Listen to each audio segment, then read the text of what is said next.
On today's episode of 515, the Ultra Podcast, we're joined by a true legend. He's the voice behind one of the most celebrated radio programs and podcasts in endurance sports. He's not only a renowned broadcaster, but also a visionary community builder. As co founder of Competitor Magazine and the Challenged Athletes Foundation, he has revolutionized the landscape of endurance sports.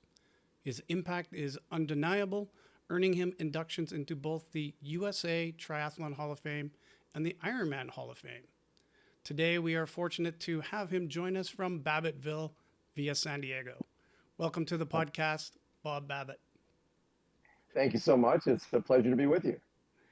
Yeah, thanks for coming and joining us here on the podcast. Of course, you are a legend in the Ironman world, and everybody knows you for that. But you also have an Ultraman connection, and shortly we'll be talking about those things. But I did want to find out a little bit about your earlier days. Sure. These days, everybody recognizes you for your media presence. But if we go back to the early days of triathlon, you were there as an athlete. Can you tell us about your athletic career? Well, I was a lousy athlete, but yes, I got into triathlon when I first moved to San Diego from Chicago back in 1978. Earth was still cooling and the sport was just starting. So 78 was the first ever Ironman. We read about it actually in 1979. Article in Sports Illustrated talked about this crazy thing called the Ironman over on an island of Oahu. And my roommate at the time was a guy named Ned Overend, who became one of the first inductees in the Mountain Bike Hall of Fame. But this was so far, or before that, mountain bikes hadn't been invented yet. So, the two of us read about this race in Oahu, and the winner was a guy named Tom Warren. And actually, I had done Tommy's tug swim run swim events in San Diego for a number in 78 and 79. And those were really some of the original endurance events. You swam a half mile around the pier, this place called Crystal Pier. You ran 5 miles on a beach and you swam around the pier again. And the first 70, when you ran through to finish, you kept running, because if you ran to Tugs Tavern, which was a couple blocks away, the first 75 people got breakfast. So you ran right through the finish. You ran through two Tugs, and the goal was to get your plate with the runny eggs on it, along with the Tugs mug, before the 76th person got there and got nothing. So bragging rights is what that thing is all about. Actually, there's a photo behind me of Tommy and I with a table with probably 50 or 60 of the tugboats you got for finishing the race, not for finishing the race, but for winning your age division. One of my proudest possessions is another Tugs. These were handmade tugboats, and he inducted me into the Tugs Hall of Fame. So I got that going for me, and I got a tugboat for that. But so we tracked Tommy down because he had won the race, and it's not like you go online and find out about doing this Ironman thing. So we went to see Tommy, and Ned and Tommy invited us. He goes, "Babbitt, come to my office. We're on the west side of the street, just south of Crystal Pier." So we go down there, and it's a parking lot. There's no offices. There's a motorhome with a bike on the back and running shoes tied around the side view mirror and a paddleboard on top. And what Tommy would do is every morning he'd go down to Crystal Pier and he'd ride out to Oceanside, which is 30, 40 miles each way. Then he'd paddle out in the ocean. He'd run 5 miles. There's actually a light pole right by the jetty, which was a turnaround point. And every day he'd run and put his grimy hand on this pole as he took the turn. There's to this day, there's a handprint all the way around this pole from years and years of Tommy running around that thing. So anyways, and there was also a payphone behind the motorhome where Tommy would call and order kegs of beer and he'd order chips and all the stuff he needed to run his business. Did he think he was Jim Rockford, or what kind of life is he leading? Exactly. That was Tommy. Tommy was basically, when Ironman came about, it was almost like, well, I'm doing this every day anyways. What's the big deal? That was his lifestyle. That's all he did was swim, bike, and run tugs. So anyways, we go to this little tavern, believe it or not, called TD Hayes right before, like 9:30 in the morning, with him to ask him questions. How do you do this thing? Do you need to own a bike? Can you borrow a bike? How, I mean, so as we're asking him questions, Tommy is drinking beer, a little early for Ned and I, but he's drinking beer and he's got a magic marker. He's got a magic marker and he keeps making marks on his arm. And we're like, again, he's our mentor here. He's going to show us how to do this Ironman thing. Mr. Warren, sir, what's the deal with the magic marker? And he goes, well, I've got a little bit of a drinking problem. So if I make a mark on my arm, when I get to my sleeve, I go home. I'm like, okay, that's fine. Then he invited us to his house and he had a bike in a sauna that he would ride for 3, 4, 5 hours a day in the sauna to get ready for Hawaii. Sort of like the heat training people do now. But back then, you were just certifiably crazy. You were just sort of a knucklehead. So he told us, you guys got to get bikes. So Ned and I went to the police auction and my bike was $75. The whole back end had been burned in a fire. So I covered that with duct tape, put a Radio Shack radio, which I probably have around here somewhere, on the, oh yeah, right here. This is my radio that I listened to in the 1980 Ironman. It was bungee corded to the handlebars of the bike, and had pannier, sleeping bag, and tent put on the bike because I thought you swam 2.4, rode 56, camped out, and rode back the next day and did the marathon. I had no idea it was like a one-day thing. So this bike had reflectors, had a kickstand, it had a fuzzy raccoon seat cover. It was one of those things that who knew, right? So the funny part though is we got to Oahu. This is before the days of bike boxes.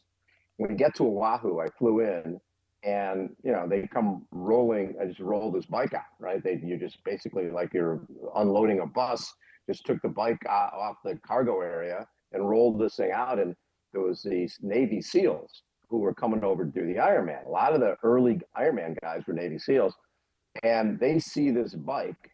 They see me with this big black beard. I look like Gordon Haller, who won the 78 Ironman, and they think that I won the Ironman with this bike with the panniers and sleeping bag and Radio Shack radio, etc. And they're looking at my bike like you'd be looking at Lance Armstrong's bike after the Tour de France, like, oh, look at this. Yeah, you guys have no clue.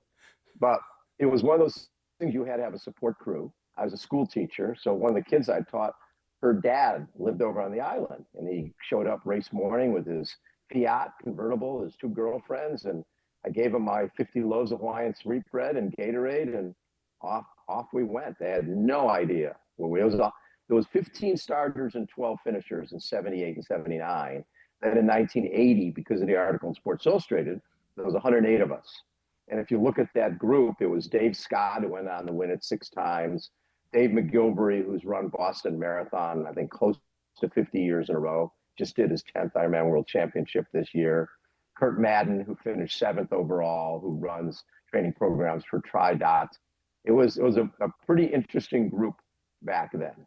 But the best part was they were supposed to do, the original Ironman was a Waikiki rough water swim. And the night before the race, Ned and I are standing at the Grand Otani Hotel waiting for the pre-race meeting. And basically this guy, Hank, who is a race director, goes, and the waves are breaking against the building. They're like 10 feet high. Ned and I had done all of our swimming in a 120 length in a mile condo pool. So we basically were resigned to the fact that we're going to die the next morning because there's no way we're getting through this surf. So the race director comes in and he goes, hey guys, I know you're all looking forward to Waikiki rough water swim, but we can't get boats out to support you because the waves are too big. So we're going to move the swim to Ala Moana Channel. And the other reason we're moving it is ABC Wide World of Sports is here, and they're shooting cliff diving on Sunday. If we can't put the event on tomorrow because of the waves and have to move it to Sunday, I'll lose Wide World of Sports. So we're moving the Ala Moana Channel, which is totally protected. And of course, Dave Scott and all the Navy SEALs are like, what a pussy event. You can't freaking move the Ironman. It's a swim. It's Waikiki rough water. Ned and I are like, yeah, you can't move it, knowing we would live, which was great. So anyway, we get out of the water, and I'm swimming along. I'm staying as shallow as possible. And I'm swimming along, and it's 4 lengths in Ala Moana Channel. I do my first length. I'm on my way back, and there's a guy seriously walking at me, moving his hands like he's swimming, right? His name was John Huckabee, 59 years old, known as the Incredible Huck, the only guy there with a sponsor. He'd run the Athens Marathon 3 times in one day, right? He ran over 75 miles in one day, but he didn't know how to swim. So, and that's the type of characters you had back then. So he's swimming, he's walking and moving his hands, and I nearly run into the guy because he's walking and I'm swimming on my way back. And he's the only guy to ever get blisters on his feet during the swimming portion of a triathlon. And then later they found him during the run portion. They found him about 1 a.m. They lost him. Had no idea where he was. Crew couldn't find him. He was in a diner in Waikiki having breakfast. There was no cutoff times back then. You could be out. He was out there 24 hours. So it was a little bit of the wild, wild west. My crew, mile 25, gave me a Big Mac, fries, and a Coke. Mile 90, I got a root beer snow cone. Between the bike and the run, I got a 75-minute massage. It was different. I'm laying there getting massage between the bike and the run, which felt great, by the way. But and then they had a rule back then that if you lost 5%, no, 10% of your body weight during the race, they pulled you out of the race. So they had scales along the way. They weighed you before the race and they weighed you at these different scales. So I finished the bike and I'm eating Hawaiian sweetbread and drinking Gatorade and waddling through Waikiki. And I stopped to get weighed about mile 5, and I can hear this guy on the walkie-talkie like, "Hey, can you give me that again? This guy's gained 5 pounds. You can't gain weight doing this." And then when we're about mile 21, 22, you're running up Diamond Head before you drop down into Kapilani Park in the finish.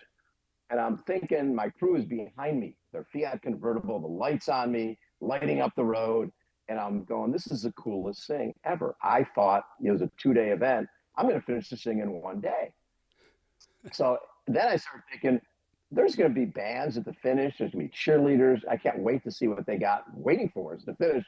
Come rolling into Kapilani Park, and I see a chalk line on the pavement and a light bulb above me.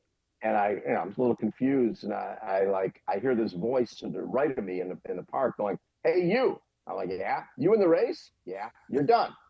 That was it. There was like one guy doing 1-arm push-ups in the park and nobody else. And it was just me. And, but it was one of those things where I knew this thing had changed me. I knew that I could do things that I didn't think I could do. So that led to I started working for a magazine called Running News. A guy named Mike Plant owned it in San Diego. And I went to him and said, "Dude, this sport is going to be huge. You should change your name to Running and Triathlon News." And based on the 108 idiots who had just done this silly thing, and he did. And so I became the LA editor for Running and Triathlon News. And I convinced the art teacher, I was a PE teacher, I convinced the art teacher, Lois Schwartz, who took that amazing photo Iron War and had no background in photography, to leave teaching and join me at this silly thing called Running and Triathlon News. And every week we would drive to LA and cover running events and triathlon events. And we just loved it. And then in '87, when Running and Triathlon News closed down, we had no idea what we were going to do. Right. And I went and met with two different publishers in Southern California. One had a magazine called Southwest Cycling, and another had California Bicyclist. And both of them told me the same thing. As I said, if we did a magazine covering running, triathlon, and cycling, it could be really cool. And they both said, "Listen, this running thing, we'll never put a skinny runner on the cover of our magazine. And triathlon, this is a fad. It'll be gone in 5 years." This is June of '87.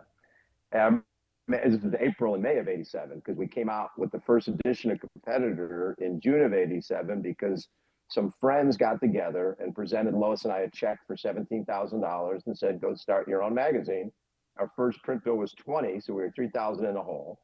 And we were underneath 10,000 pounds of bike racks in a guy's garage in his storage area, paying $200 a month for 200 square feet. And we didn't pay ourselves for seriously 3 years before we finally realized that this thing might catch on and might do okay. So yeah, the triathlon was a huge part of who I am and what we've accomplished, because Competitor ended up eventually 11 editions, 500,000 circulation around the country.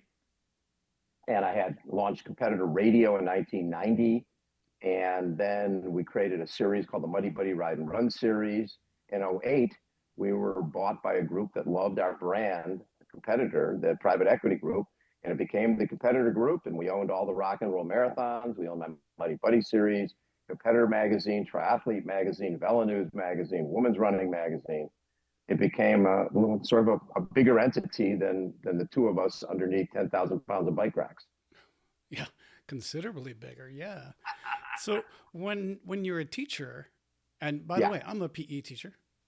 that's what I was. I ran Yeah. a PE program You're called a Bob Time. teacher and you walk away from teaching to start this magazine and three Worked years for running and of triathlon. Yeah, th- originally, yeah. 3 years of not having a salary. How are you surviving at that point?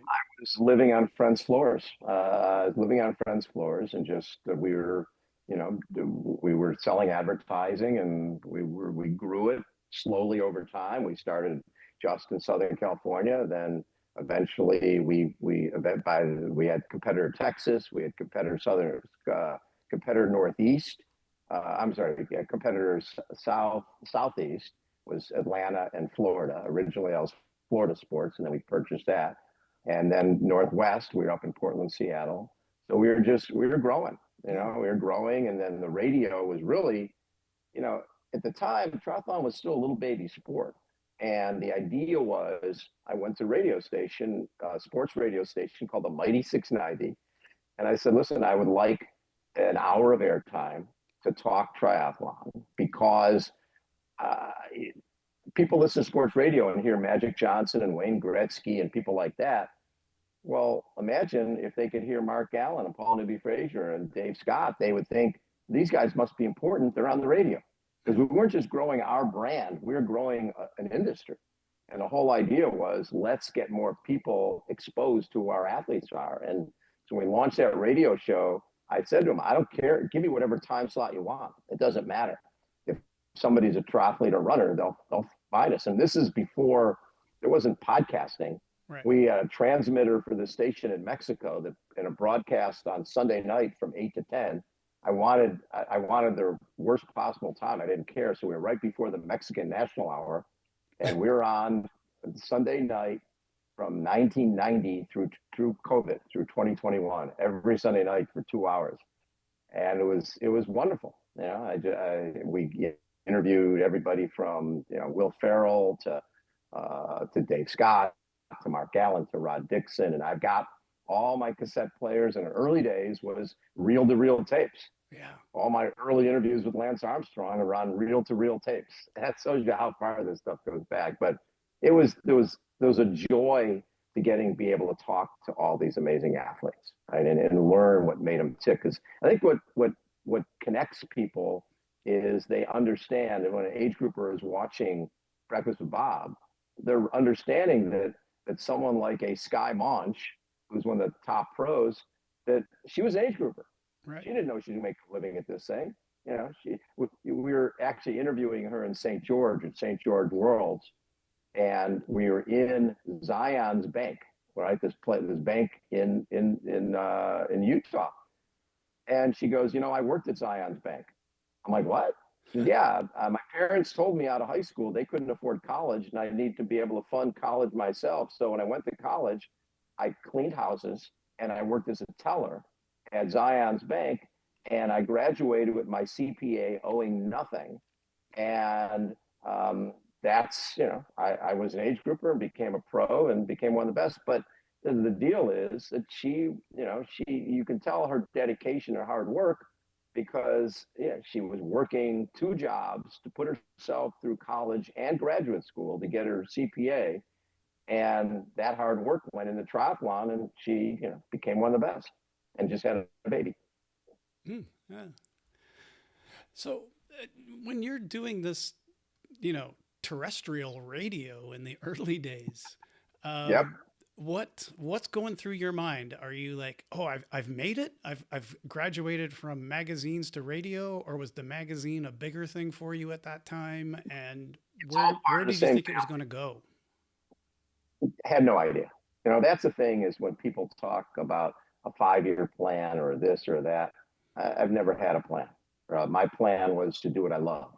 And I think a lot of times when you do that, when you do things from your heart and you do things from your soul, that it's the right thing. Right? A lot of times, in fact, I noticed that when we had the magazine, and Graham Fraser and I were talking about this. Graham owned Ironman North America with Ironman Canada and Placid, and he created all those events in the U.S. And we both talked about our meetings with our team. And not once do we sit at our meeting and go, how do we make more money? Yeah. It was always, how do we make the magazine better? I don't know, how do we make sure more people are able to pick it up and find it? Graham's was, how do we make the events better? What other things can we add? It would be great to have a coffee cart. People would like coffee in the morning. Let's do that. And so when you do things because it's the right thing to do, or it's in your heart and soul, things turn out well. When you do things based on how do I make more money, I just, one time during the 90s, mall walking had become very popular. I remember that. So a lot of the shoe companies were selling shoes to mall walkers. So they were doing a different, sort of a shoe that didn't have as much in it because it was walking, right? It wasn't running. And, we're sitting there going, hey, should we get into this? Because this is where a lot of shoe companies are investing. It's like, we have no interest in that. Yeah. And we're not doing that because it's not us. We need to do things that are us. So, yeah, so the radio show, what was great about the radio show, so I'm doing an interview with Mark Burnett, who started Survivor, or any of those guys. Well, now I've got these tapes that I can trim out. Back then, you couldn't do AI and transcribe these things. You had to do them yourself. Right. But the great sound bites that came out of it, because most of my interviews back then were half an hour, 45 minutes, an hour.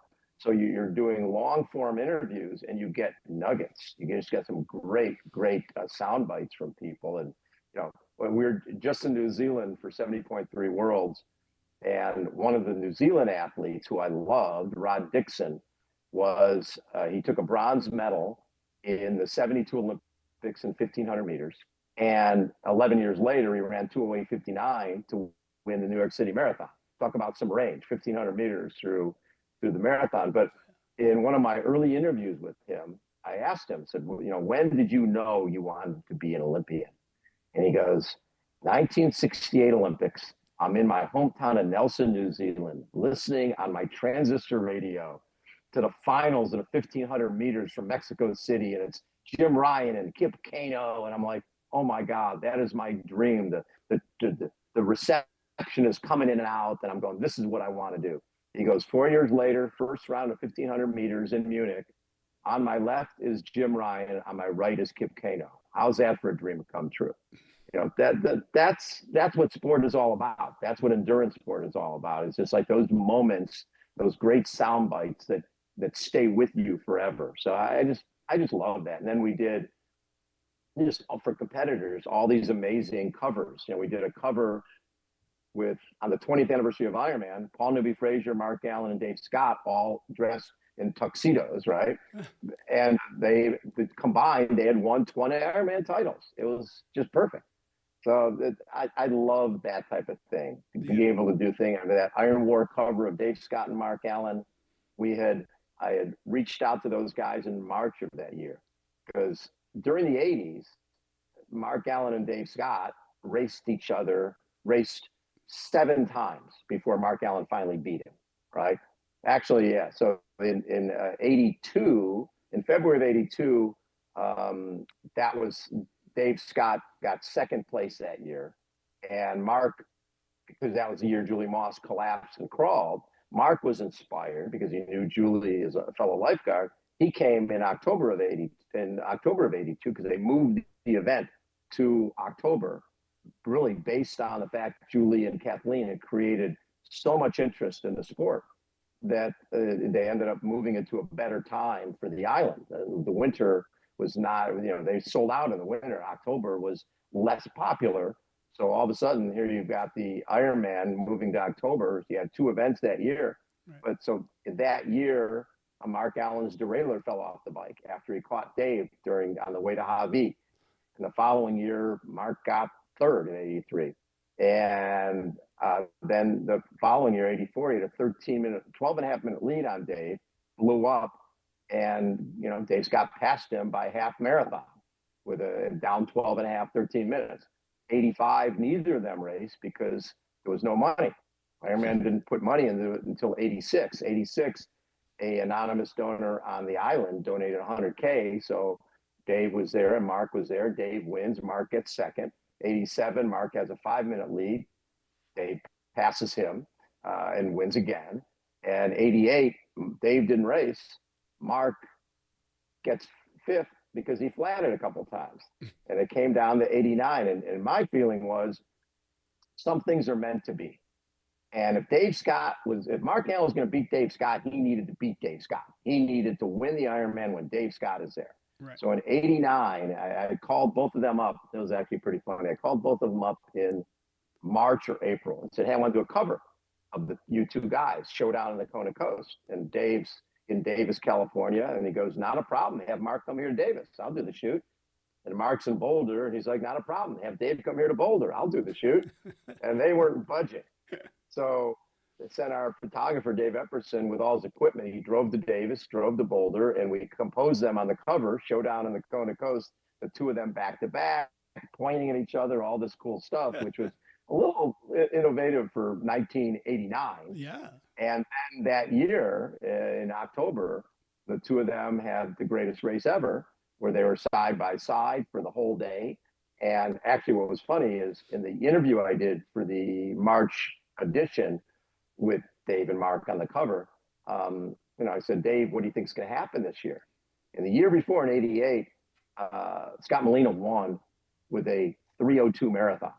And Dave goes, I'll tell you, I said, so Dave, what do you think is going to happen? And he said, well, I'll tell you what's not going to happen. Nobody's winning this race by running a 3:02 marathon. Somebody's going to be running in a low 240s. And there's only two of us who can do that. Dave Scott and Mark Allen, right? So Mark's reading this going, oh, crap. At that point, Dave's course record for the run was 2:49. So he's basically saying, we're taking 8 or 9 minutes off this course record, and you better be ready. Right. And so on race day, they were separated by 58 seconds.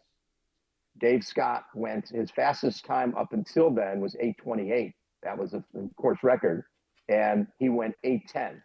And Mark went 8:09. So on the fastest day that Dave ever had, Mark Allen beat Dave Scott, which to me is really what it's all about. You beat that guy on the fastest day he ever had. You don't win it in 88 when he's not there. You win, and then he never lost again, right? Mark won 5 in a row after that. So he took 1 year off in 94 for Julie to have a baby, but then came back in 95 and finished up his career winning his 6th and final Ironman World Championship title. It's amazing that you have been witness to the entire history of this sport. And, like from your magazine to radio host and then I guess blogger and vlogger. Now you would be called an influencer and a content creator. I guess, yeah. How do you reconcile those titles? Are you? The cool part is I get to talk to great people. And it's funny. It's one of we just came back from New Zealand. We did 203 interviews this year. Yeah, right? I was checking out your channel. It was amazing. 200, and I was just looking at it. And I was like, adding up the numbers. It's actually what's cool about this era. Back then, I mean, I could put out 500,000 magazines, but I couldn't tell you how many people watched what or read what. I couldn't tell you any of that stuff. Mm-hmm. Well, now I can tell you that we had 5,677,000 minutes of viewing this year. And that the average view was 9 minutes and 18 seconds, and impressions, 9,208,000 impressions. And 30% of my viewers are in the US. It's all that cool type of stuff it's quantifiable now. Where back in the day, it wasn't. Where it's like, I can't tell Nike how many people looked at their ad on the back cover of the magazine. And how many shoes did they sell from that? You can't. But now it's really a great era because if you suck or not. If people like what you're doing. If people like what they're doing, they're watching and they're telling their friends. So, and I get an opportunity. You think about getting a chance to interview early in the year, at Oceanside, Yali Deans. This guy just won 70.3 worlds. Nobody knew who the hell he was. Right. When we went to Kona this year, we had, I think we had 16 of the first 17 were interviewed. I think we did 50 some interviews that week. And the cool part was, it's all about research. So you do some research, and it used to be, if you swam 50 minutes, if you rode 4:15 to 4:20 and ran 2:50, you were a factor. Now you need to be swimming 47, you need to be riding 4:03, and you need to be running 2:37, 2:38 to be in the ballpark. So there was a lot of guys who, like, Menno Koolhaas. Before that race, nobody knew who the hell he was.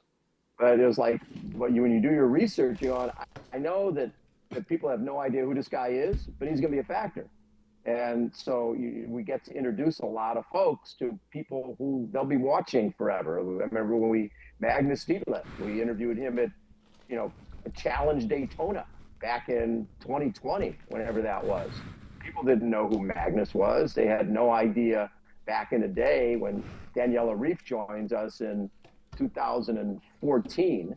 And I remember sitting with her at our set at Huggos on the Rocks, and she got in like on Wednesday of race week. I mean, people come in 3 weeks early now. She shows up on Wednesday, and we're sitting, and she's looking at a lead drive and goes, "Is this where we run?" Yeah, this is where you'll be running in 2 days, in 3 days. You'll be running there, and you're going to become one of the greatest of all time with 5 Ironman World Championship titles and 5 70.3 World Championship titles. But right now, nobody knows who the hell you are. It's cool. Yeah. Sorry, I lost a light there. Oh, no problem.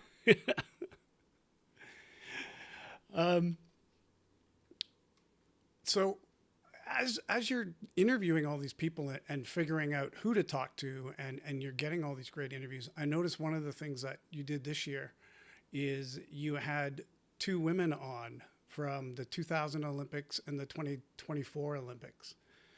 Does that just happen organically, or do you go in thinking, oh, this would be a great way to tell a story and I want to have these women on? How does that come about? So I met McKeely Jones when we met in Tahiti at a triathlon down there. I forget what the name of it was, but we both raced this triathlon down there, and she outsprinted one of the Mouton twins to win the race. And then she and her husband at the time, her boyfriend at the time, moved to San Diego. They had a $500 Ford Maverick. The whole roof was coming off. But she was going to be special. I knew she was going to be special. So I called up a couple of, potential sponsors for her, and neither of them had any interest. And then I called up my buddy Greg Rorick, who was launching or had launched the Danskin Women's Triathlon Series, which turned out to be really phenomenal. And I said, Greg, I think this woman looks Danskin. She's just very classy. And he goes, okay, here's what I'll do. Anything she wins at my race, prize money wise, I'll match it. So if she wins 2, she gets 4. So McKeely ends up like 3rd or 4th in the first Danskin race and 5th in the second one, and then wins 20 some in a row. Ends up becoming the highest paid woman in the sport, winning a BMW, sponsored by Metric, sponsored by Reebok, and then goes on to win an Olympic silver medal. And we were staying at her house in 2000, and then she was there when we started our Challenge Athletes Foundation in 1994, and was at our events early on. And then she was so connected with Challenge Athletes when Australia said, hey, we need someone to guide Katie Kelly at the first ever Paralympic para-triathlon in 2016. It was McKeely. It wins a gold in the Paralympic para-triathlon. So, McKeely knew about Challenge Athletes from being involved with us. Right. And then Julie Derome from Switzerland, she's an amazing woman as well. And she took a silver at this year's Olympics. And it was really cool because, a lot of times people will tell you their real thoughts. And she was going, when there was 4 of them left towards in the middle portion of that 10K run in Paris, yeah. She was thinking, this is cool, I'll get 4th.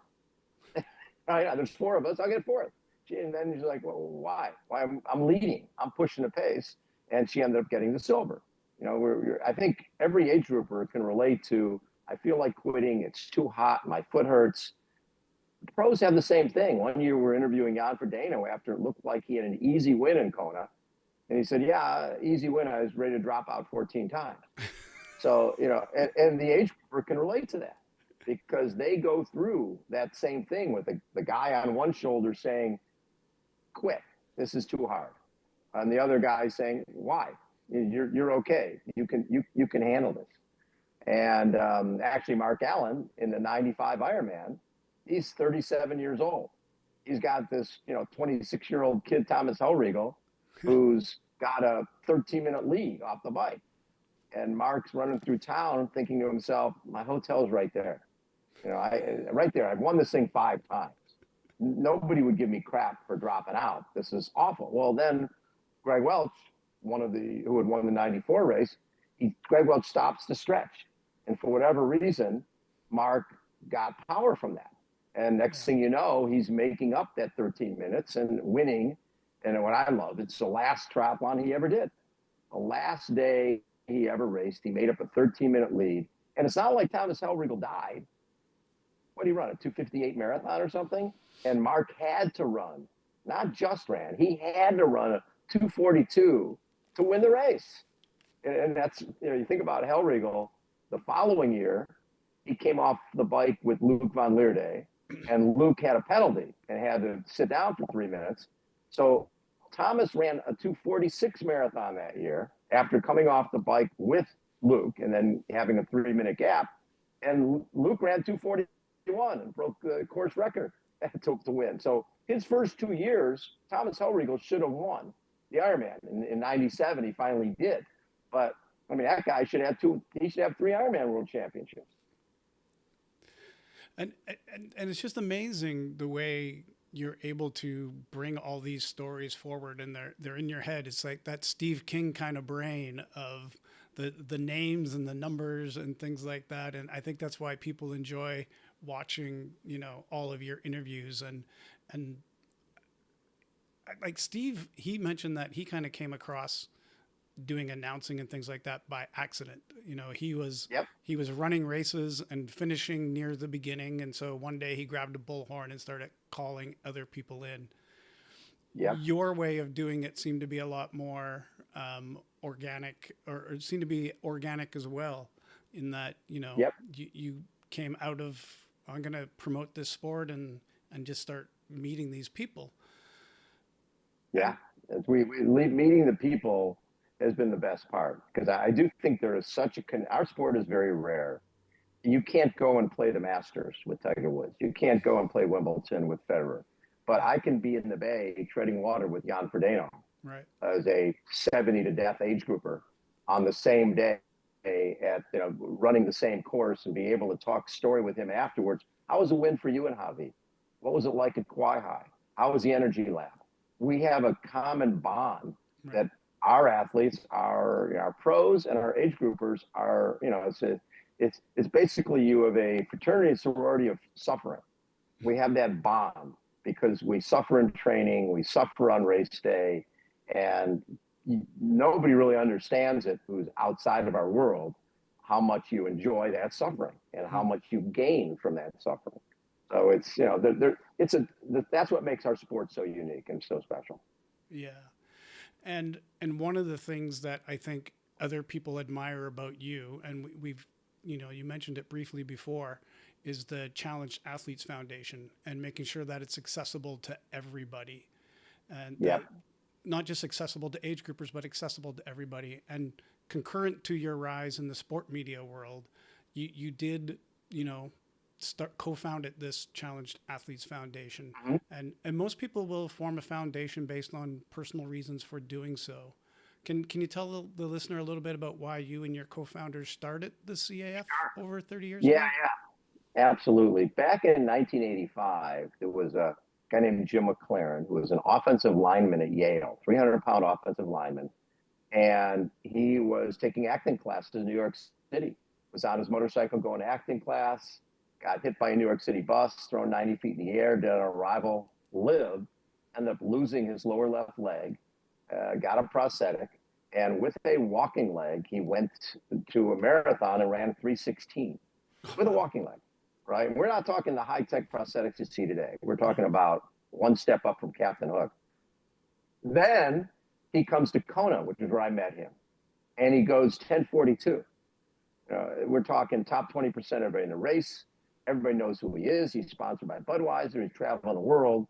In 93, he's racing Orange County Performing Arts Center Triathlon in Mission Viejo. A van goes through a closed intersection, hits the back of his bike, propels him headfirst in a pole, and becomes a quadriplegic.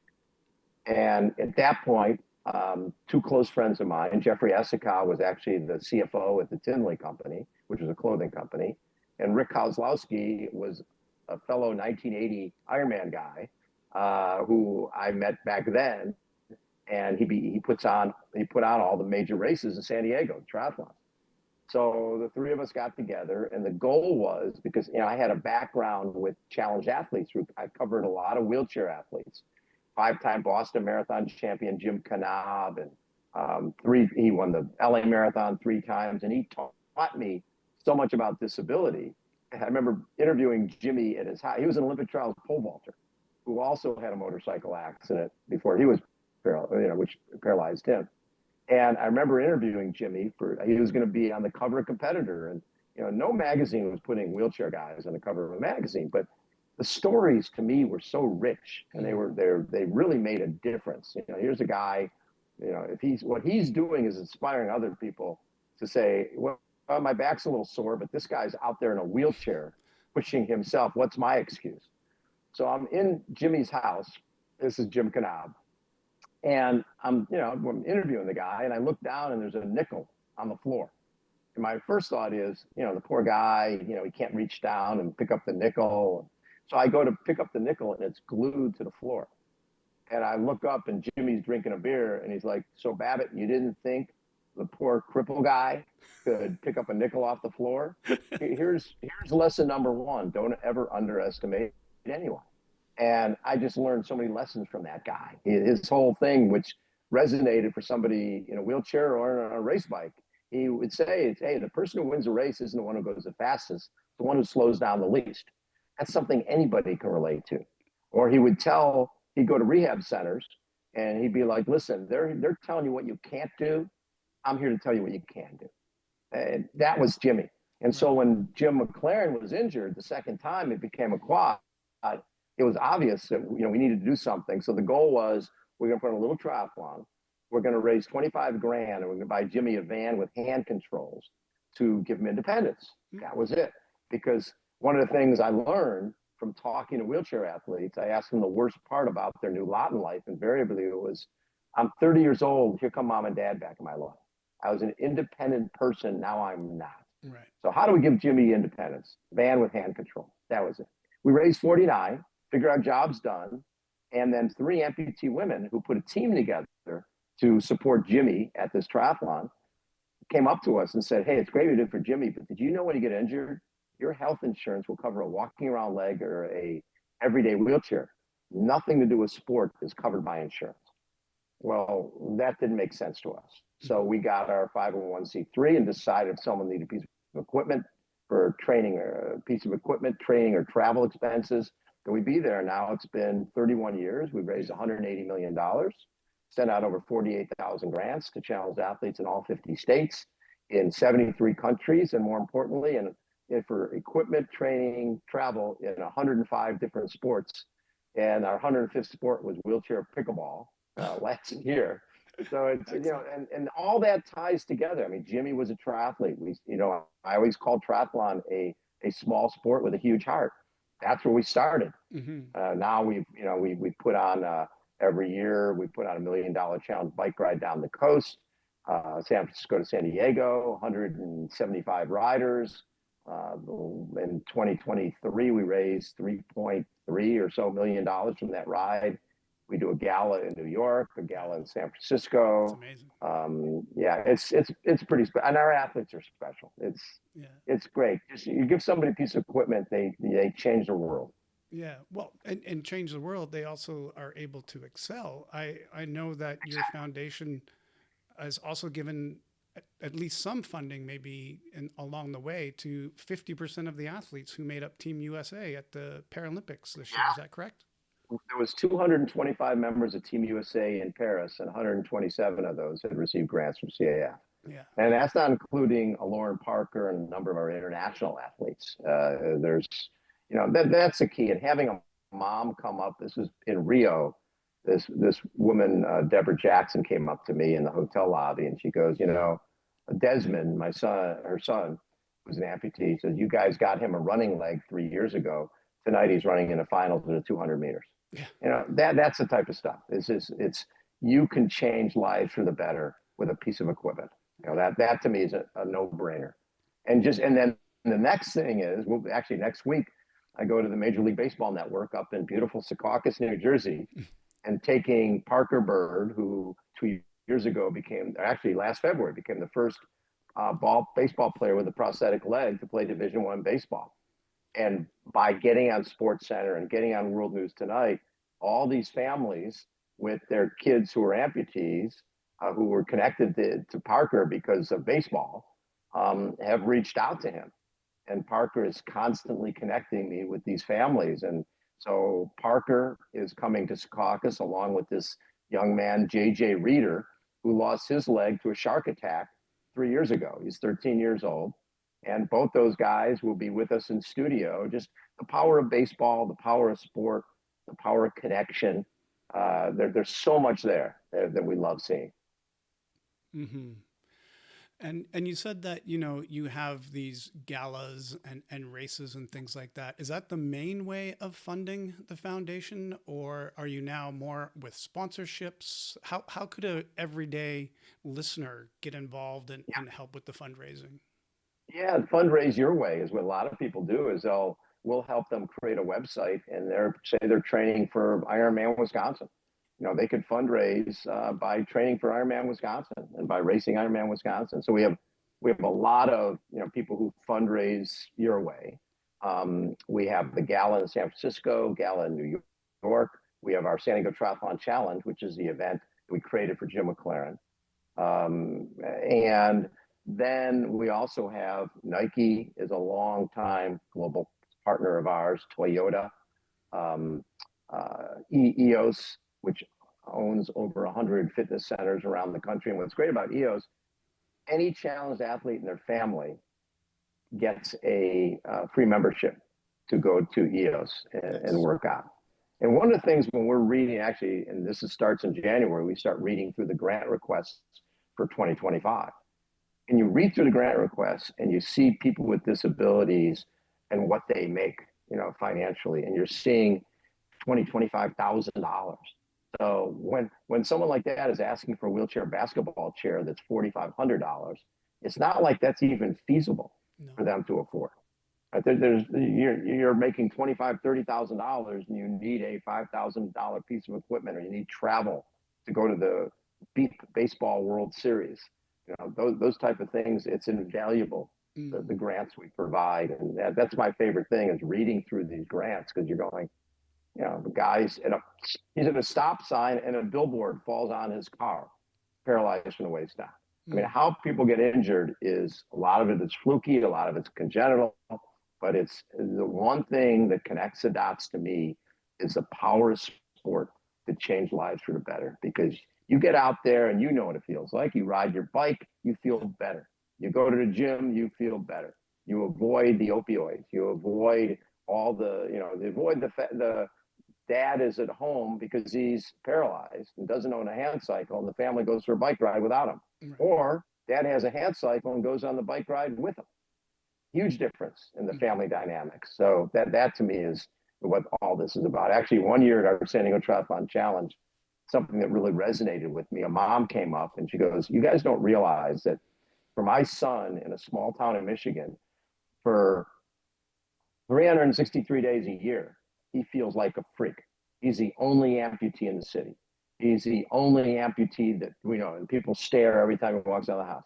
He comes here and there's 150 challenged athletes, and there's prosthetic legs laying all over the place, and there's wheelchairs and all the rest of it. He feels like everybody else. He feels normal. Normalcy is something that, I tell people this all the time. When every time a athlete like Rudy Garcia Tolson, who's a double above knee amputee, and we've been working with these 7, every time he walks out of the house, the spotlight's on. You don't blend when you're an amputee, or if you're in a wheelchair. People stare. You either embrace it or you shrink from it. And the majority of our kids, they embrace it. That leg is what makes them different in a good way. Mm. This past November must have been a very busy month for you. I'm sure they're all busy. But if you're doing all these foundation things in San Diego with the gala and the race and all of that at the beginning of the month, and then at the end of the month, of course, you're over to Hawaii for the Ultraman World Championships. Yes. When did you first cover that event, and how many times have you been there?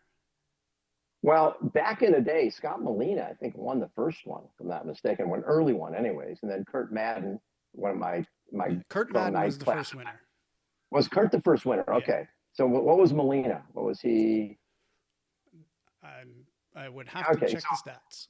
Yeah. So, but Kurt was one of those funny guys, because when he did Ironman in 1980, he finished 7th. And I remember, I still have the article. There's an article on Kurt finishing the Ironman that year, and he goes, yeah, in the article, he goes, yeah, this is something you do once. That's 1980. We're now in 2024. He just finished. He did Kona this year. He did 70.3 world. Yeah. You do it once, like what, a week, maybe once a week you do it. So over the years, I've always loved, I knew Curtis Tyler and obviously Jane and just all the folks who were involved with Ultraman. And then a number of years ago, Jane said, hey, would you like to come? And I'm like, that'd be really fun. We could do social media around the island.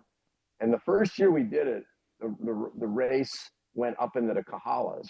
Mm-hmm. And my wife Heidi does all the posting of all the social and stuff.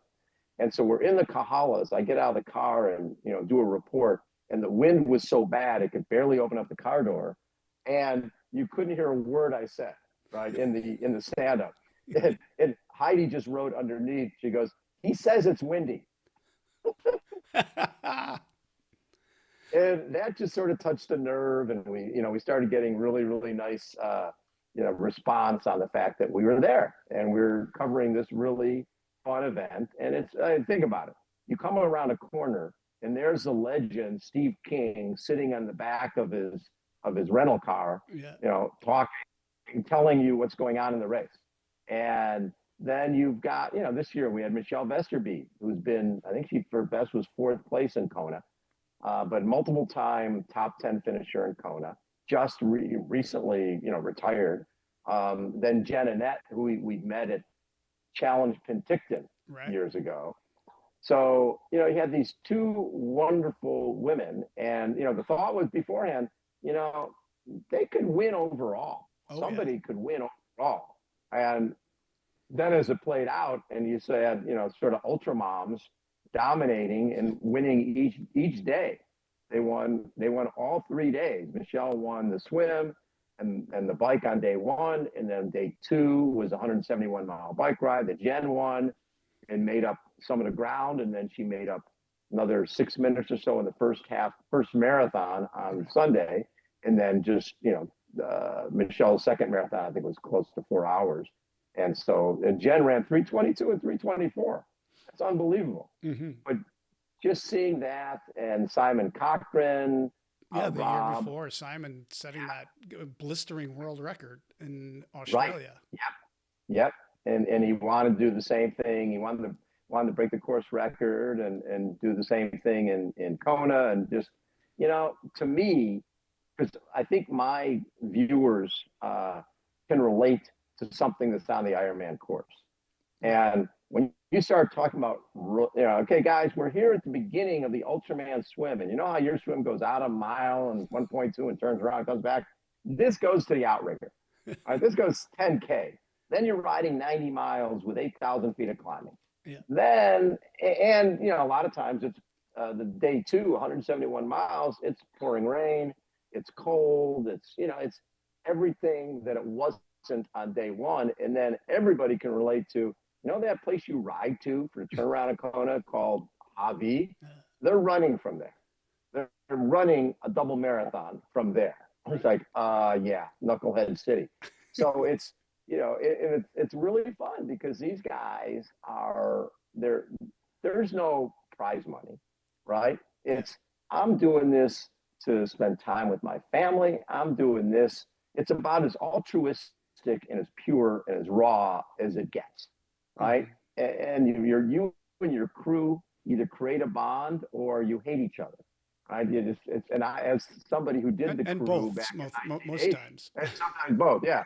And doing a crew back in 1980 when Ironman was before it moved to the Big Island. When we were on Oahu, it was all about crews, and Gordon Haller, who won the first Ironman, he was the best. He had two bikes. He had a bike for the climbs and a bike for the downhills and the flats. He had a chef.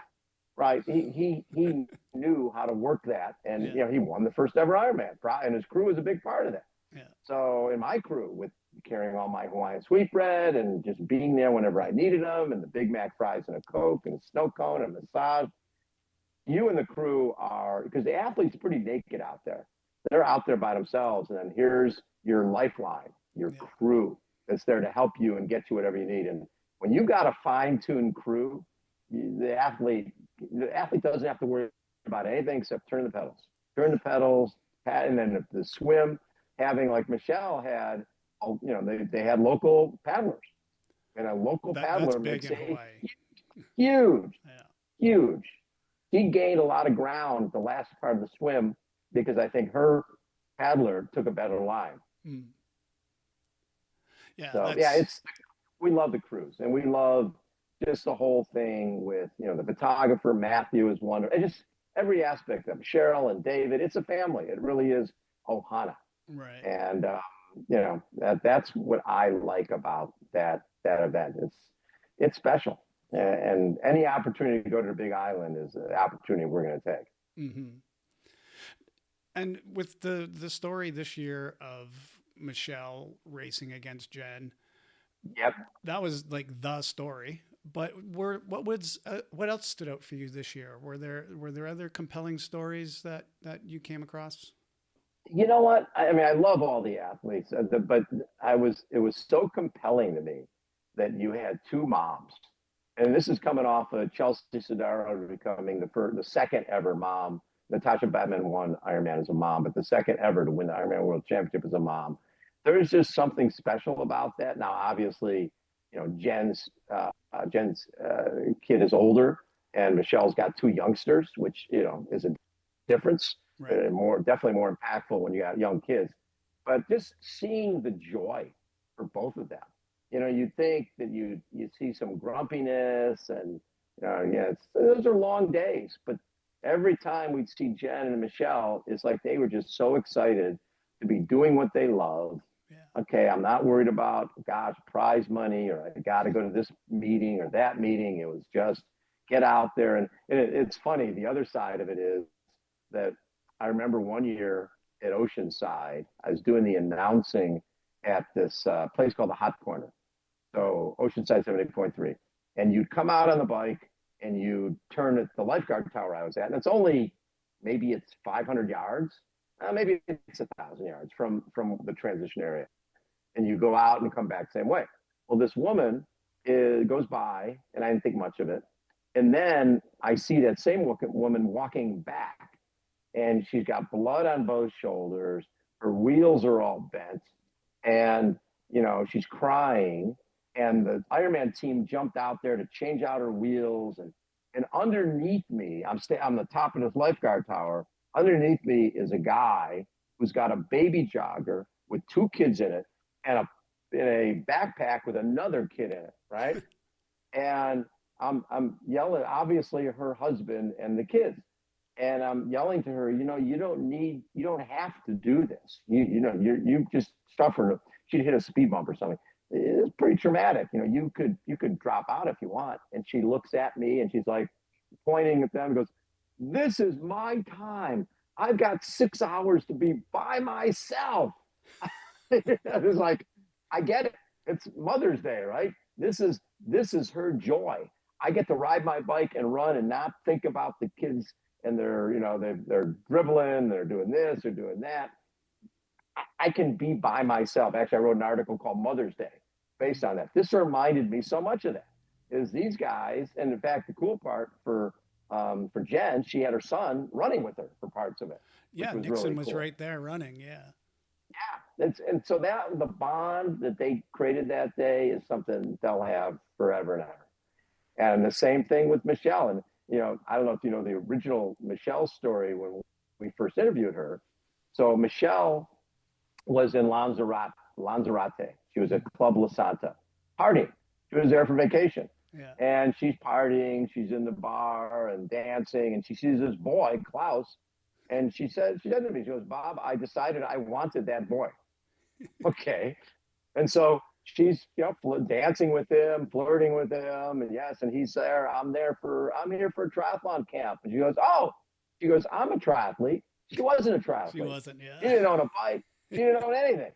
So then it turned out he lived close enough that he asked her out. And she's like, oh crap, what am I going to do now? So she borrowed a bike and put it in the living room to make it look like she did this triathlon thing. Yeah. And next thing you know, she's admitting to him, okay, I'm not a triathlete. And they start training, and he realizes she's already better than him. Right. Yeah. So, and I said, so what does Klaus do now? She goes, he's my bike bitch. And, okay. And I love it. So we've been calling him bike bitch for a decade. Yeah. And so and every time during a race, I'm like, okay, today you're water and Gatorade bitch. And then it's after the 171-mile bike, it was pack up the bike bitch. Yeah. In fact, it's funny. They just were posting photos of their vacation, and in the photo, you see her holding the kids, and he's, like, we got all the bags. And Yeah. I'm like, oh, he's luggage bitch. Look at him. So, yeah, and that was just so much fun Yeah. all weekend long with the two of them, and then they liked each other. In fact, the photo that Heidi took of the two of them at the finish line, both of Yeah. them wearing the capes. The last I checked, probably 150,000 views, something like that. It Oh yeah. was crazy. It, Mm. it Yeah. just Yeah. it touched a nerve. All these female pros, Lucy, and we're all sending notes. Go Jen, go Yeah. Michelle. You guys are role models. So that I think that became something very special. Yeah. Yeah. Well, I did have both of them on uh, for their own episodes prior to the race, Nice. and Michelle did tell that story. So Good. people, if you want to hear more about Michelle or Jen, go back in the library and you can find both their episodes. And Jen came on again after winning, and she was talking about Nice. how much she enjoyed racing with Michelle. And obviously, she's got the keep smiling attitude, and Yeah, I she think does. for Jen it was also an opportunity for her to get back to when she really enjoyed triathlon, because one of the things Yeah, she said in her interview was it became a job and it became about it getting a did. paycheck, and Yep. it was a little bit too hard, and even getting to Hawaii for her was difficult financially. So Right. um, She got I, help from the city, from friends in her area. yeah, yeah. So I mean, for those people who are pros to go to this race and enjoy it in that way, I think it Yep. says a lot about what the Ultraman spirit in Ohana is all about. Yeah. Did Michelle tell you the penalty box story? No, I don't know that one.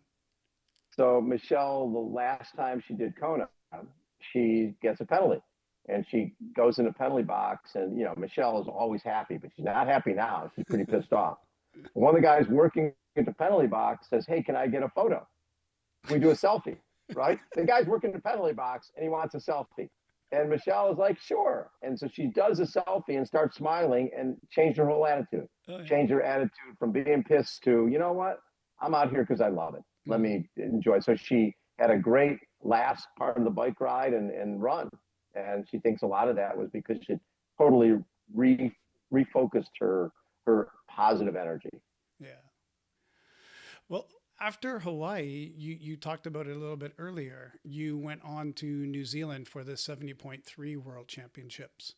What Yeah, were your we did. impressions on how they did it hosting the race this year? Because I know it's a smaller community. You know what's funny is I think uh, they had what 3,000 volunteers, and I don't know if they have more than 20, 30,000 people who live in Taupo. Hmm. So they had a pretty huge group. I thought it was well. First of all, the area is just beautiful, and the having a hosting event with 63, 6,400 people, and a lot of those folks had qualified back in 2019 for the 2020 event. And actually, we were supposed to go in 2020, and then because of COVID, everything got canceled Right. for 4 years. So a lot of these folks have been waiting 4 years to come and do this event. And you know, the weather was spectacular. It can when you get a lake and you get any type of wind, the wind chop can make it a little victory at sea-ish in the water. But it was beautiful swim conditions, the bike conditions. You know, it's chip and seal roads. There wasn't a lot of wind, but it was 2,000 feet of climbing, over 2,000 feet of climbing.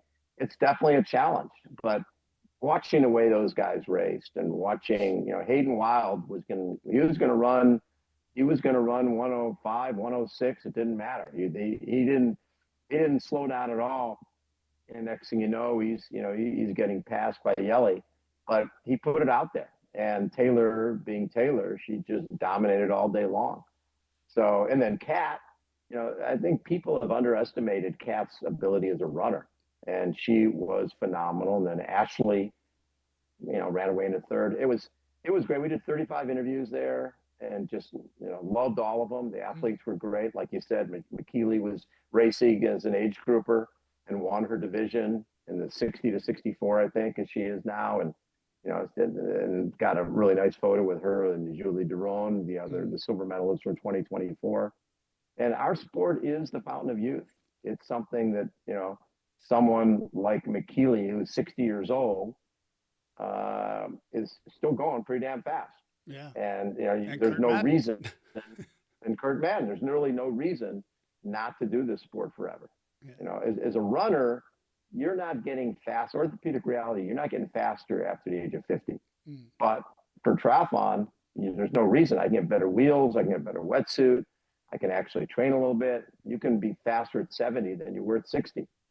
We were looking at, I think it was the Oceanside results. And I think there was a 50-year-old woman who, her time was faster than a lot of female pros. Mm. And it was like, wow. Yeah, it's a very, very special sport. Yeah. And that's one of the things that I looked at last season was the actual rise of women in ultra triathlon and how they're coming on. And so like having Michelle and Jen there, on the top of the podium was no surprise. Like it's something that's been definitely growing and coming on, and women, I think that, I mean, they have their young children, but as you're saying, women that finish their child rearing can then move on to focusing on their training, and maybe their job is safe and they have that security, or they're finished their job. And there's just all these different factors that come into, people carrying on in this sport later in their life and being successful.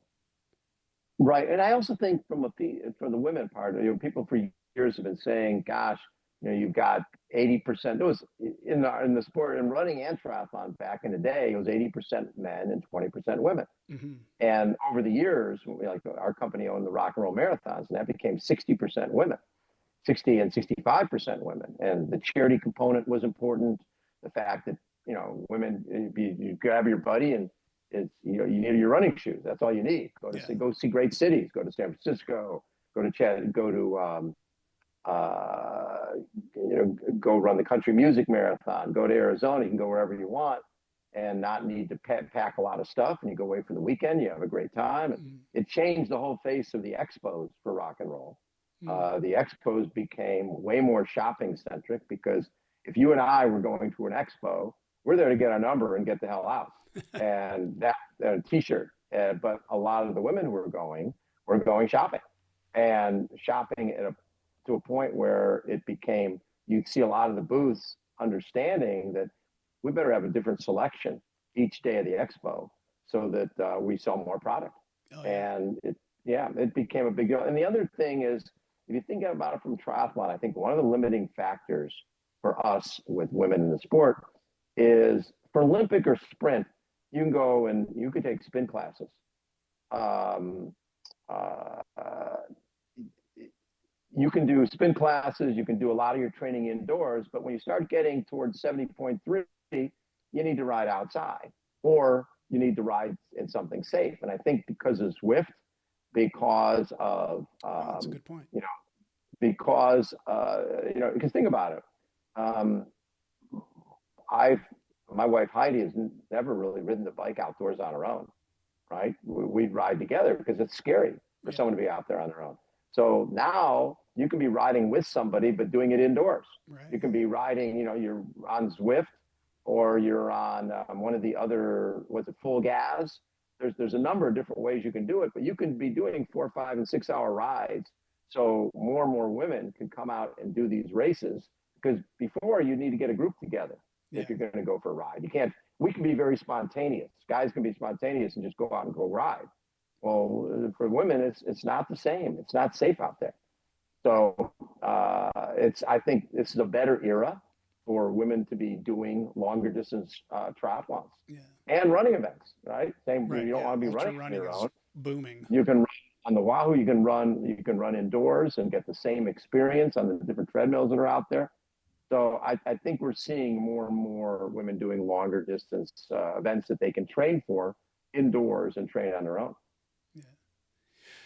When you were in Taupo and you were doing all your interviews, were there things outside of the pros that you did that you were proud of? Because it's not just pro centric all the time, or maybe just one that you're proud of that it was a different kind of angle.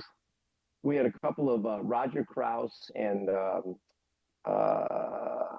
even another Rob Balukas, two of our wheelchair athletes from CAF, both participated, both did well. Beth and Liza James, it's sort of like a Dick and Rick Hoyt type of thing. Beth's daughter Liza the family was in a car accident a number of years ago. A couple of drivers were on the 4th of July and they were racing and crashed into Beth's car, and her youngest daughter Liza was injured severely, brain injury. And Beth brings Liza to do these races. They didn't finish, but that's less important than just being there. The fact that Liza was able to go to New Zealand, she's been to Kona, she's been to Raw Challenge Roth, travel the world. Those type of things are really cool. Yeah. And being the last race of the Ironman Pro Series, the champions were crowned. What were your thoughts of the Pro Series? Is it has it been successful? Has it accomplished what it set out to do? I think so. Listen, anytime pros make money, it's a good thing because it keeps them in the sport. If you think about it, going into COVID, if the PTO didn't step up and do what they did by whatever they did in 2019, they received bonuses in 2020 from PTO. Mm-hmm. And PTO kept them in the sport. And at the same time, the Pro Series has enhanced that. So think about the options that pros have now. They can do, hopefully, qualify to do a T100. They can do that. That series has a lot of money. I mean, I think Kat Matthews made about $70K from the PTO T100 series and made what was her total? She received a huge bonus for winning the I'm not winning, but for winning the Ironman Pro Series. Right. So we're talking when pros are making $450,000 to $500,000. That's pretty damn cool. And one, it keeps them in the sport. Two, it allows them to focus on what they want to do. So you talk about World Triathlon, you talk about Super League, you talk about Clash used to be a player in that, Challenge, T100, and Ironman. That's spectacular. So these athletes now can go, where do I want to race next year? I'm going to do a couple of T100s. I'm going to do a 70.3. Someone look at a Morgan Pearson. He won in the desert last week, I think, in Palm Palm Desert at 70.3, which qualifies him for Worlds next year. He just signed on to do T100. So that guy, he knows he's already in 70.3 Worlds. He can make a decision to try to do a few of the 70.3 races. And even if he doesn't do a full Ironman, he could still end up with some bonus dollars from the Ironman series. And I just love the fact that, it came down to the last day, right? And you almost had two races going on. Yeah. Taylor Knibb wasn't part of the Ironman series. So she was just out there kicking butt and taking names, where a lot of the other women were racing each other. And think about Greg Barnaby. Greg Barnaby and Matthew Marquardt were basically, Gregory was leading. Gregory and Matthew, it looked like, because Matthew had done one less race. If he had placed well, he would have won the series. But instead, it was, he did not have a good day. He had some cramping issues, etc. And Gregory Barnaby from Italy ends up winning the Ironman Pro Series, which is awesome. So, if you look back at 2019, before any of this stuff, before PTO, before Ironman Pro Series, and people had, you eliminate all the T100 events, and all there were the Ironman 70.3 with, $5,000 to $10,000 prize purse for the winner. Right. These guys would not be making anywhere near the money they're making. So PTO and Ironman need to be congratulated on recognizing the value of the pros. And I think there's age groupers who say, hey, you know what? I'm going to go do some of those Ironman Pro Series events. Why not? It could be pretty fun. Yeah. So this is a great time, and probably the best time ever to be a pro. Now, I will say that back in the 80s and 90s, I think pros were getting more from companies like Power Bar, Cliff Bar. They're getting more sponsorship dollars probably from the running brands than they are now. But, besides that, in terms of the prize money, making a living without having to worry about getting sponsorship, that was something you couldn't do before. You needed sponsorship to survive. Yeah. I think you can just go race and be valuable on social media, and you can make a good living. Yeah. Well, the Ironman website says that in 2025, there's 170 plus triathlons worldwide. How many are you planning to attend? What's your schedule look like for next year? Well, we'll be doing the show from Oceanside. We'll be doing the show hopefully from Challenge Roth. I just love that event. It's one of my favorite events on the planet. Yeah. And we did a film called We Are Triathletes on the 2014 event, where Miranda Carfrey won. And we'll be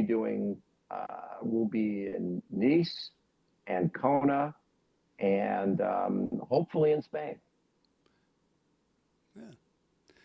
And, usually on this podcast, I invite my guests to share tips and tricks for training and racing 5:15 distance races. But today I want to be a little more selfish and ask you for some tips and tricks that you have learned over the years or you've been taught for interviewing and talking to your guests. So today I want tips and tricks just for me. I mean, the deal is when you interview people, it's because you're interested. And so having as much information on that person is obviously essential. I've never liked that Larry King style of interviewing where I haven't read the book and I really know nothing about you and I'm just going to ask the same questions. Right. That to me is an insult to the person you're bringing on. You want to make sure that you're prepared. And I also feel we're not talking brain surgery here. You want the athlete to feel at home. You want the athlete to feel that, they're not going to be talking about what I did in third grade or, some past thing that I got a penalty wherever. Yeah. We're here, I think, to put that athlete in the best possible light, to showcase who they are and showcase their personality. Because people at home, all they see is a number and a stat.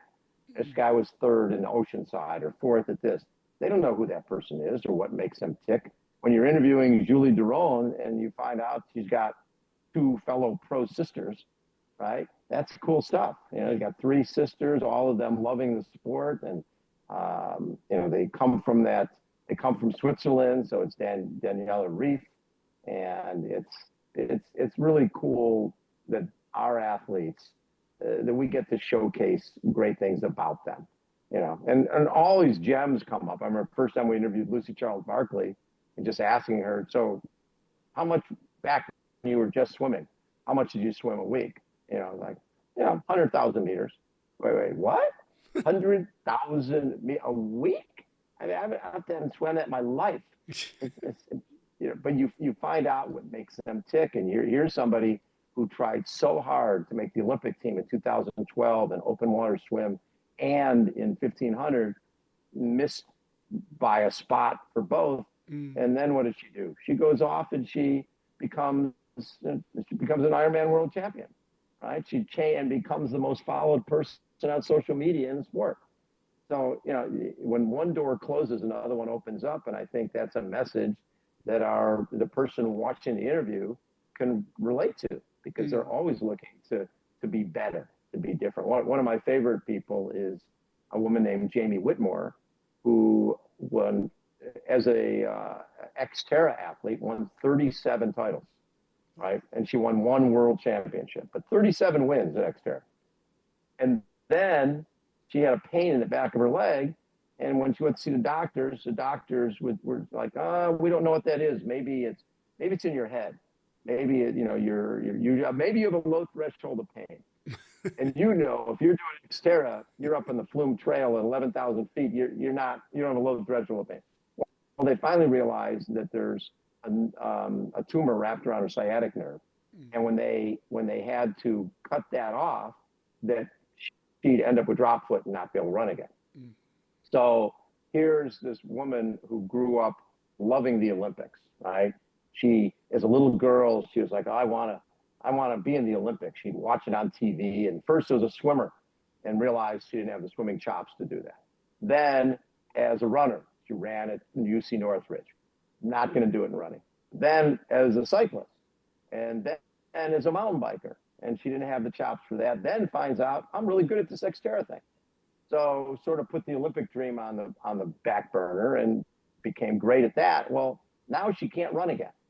So I actually called up her husband at the time, Courtney, at the hospital, and said, listen, have Jamie call me, because she's the most competitive woman I've ever met, and she's going to need sport. And so when I connected with Jamie after she got out of the hospital, she goes, what are you thinking? I said, well, paracycling sounds might be good.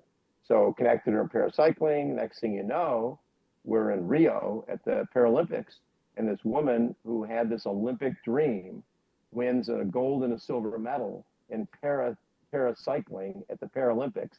And her dream from being a little girl to be an Olympian, well, she's a Paralympian. Yeah. And she had that career as an Xterra athlete. And the cool part was, as she was recovering, she got sick again and was puking and couldn't figure out what was going on. And her doctor said, just go in and get a blood test. We'll see what's going on. She goes in, and a doctor comes in and goes, you're pregnant with twins. So in 2016 at the Paralympics, there's the twins at the Paralympics watching mom win a gold and a silver medal. Like one door closes, another one opens up. Well, I really enjoy, getting to know my athletes, like you say, and sharing their stories. And the stories that you have shared today are just amazing. And I hope to have, as long a career in talking to these people and getting to know all the people that come through the 515 Ohana. And it's something that I strive for. You're inspiration for me as well as many others. But for me, it's more for the actual broadcasting. So that's pretty cool. I will put all of your social links into the show notes, including the CAF and all that stuff, so people know how to connect with that. And I really want to thank you today for taking the time to come and share these stories and talk about your career and what it's meant to you, and obviously the hundreds of thousands of people that you have inspired. So thank you for your time. Oh, thank you. Appreciate it. Best of luck with the show, and just keep doing what you love. That's what it's all about. If you love it, people will love it. Yeah. Thank you.